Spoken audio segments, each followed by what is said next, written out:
So if you look at the ancient Mayan texts in the Popol Vuh, in the creation of humankind, pre-Columbian deities first tried to make man using mud. That wasn't effective. Then they tried using wood. That wasn't effective. And the last intent, which stuck, which was effective, was making human beings out of corn.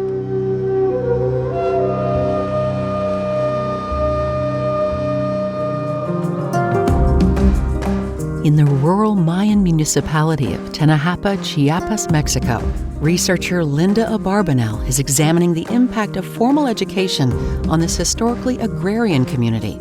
Specifically, as the younger generation is exposed to more advanced educational opportunities, what are the repercussions for the community's long-held traditions and beliefs?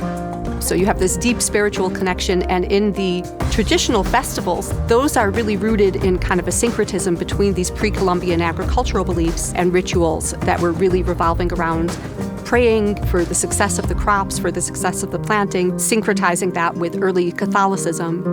In the Culture of Schooling project, we're particularly interested in looking at how formal education around the world shapes the kind of core values and beliefs that people have, particularly in the areas of science and religion.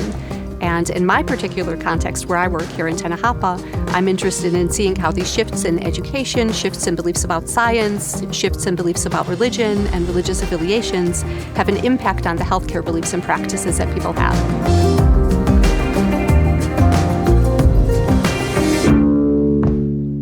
The research team is pretty amazing. There are psychologists like myself, there's anthropologists, I believe there's some linguists, there are demographers, and there's people from all over the world, Ghana, Israel.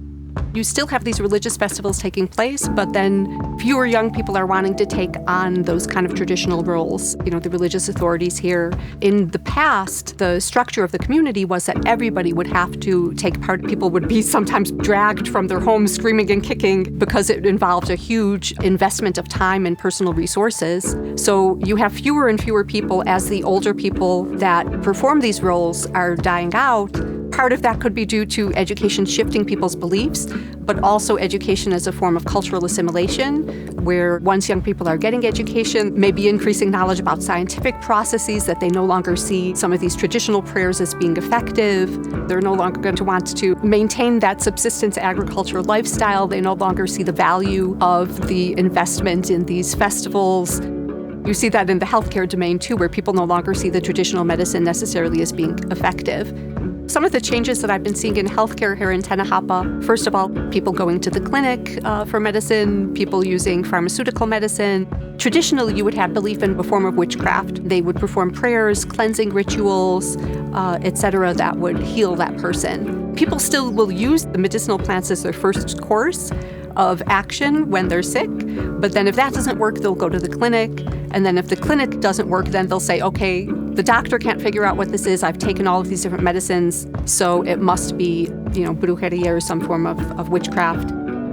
Healthcare is an important domain that, cuts across literally all aspects of people's lives, and where people routinely combine different types of belief systems, supernatural belief systems, socio-relational beliefs about the causes of illness, as well as biological, more scientifically based belief systems. The impact of formal education is rippling out in Tenejapa in interesting ways. Dr. Abarbanell plans to share her findings with the community as a useful resource for thinking about the future.